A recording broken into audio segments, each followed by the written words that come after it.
वाडिवाळे धरण.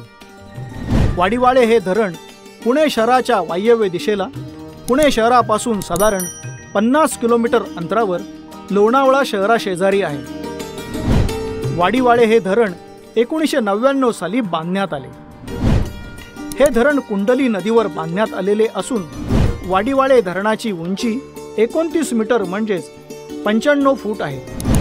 धरणाची लांबी 485.64 मीटर म्हणजेच 1593 फूट आहे.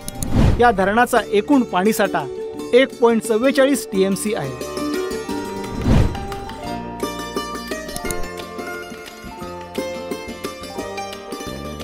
हा व्हिडिओ जर आपणास आवडला असेल तर लाईक करा, शेअर करा आणि जर आपण आमच्या चॅनलला सबस्क्राईब केले नसेल तर नक्की सबस्क्राईब करा. या चॅनलवरती किल्ल्यांचे, मंदिरांचे आणि जनरल नॉलेजचे भरपूर व्हिडिओ आहे. ते पाहण्यासाठी डिस्क्रिप्शन मधील लिंकवर नक्की पहा. धन्यवाद.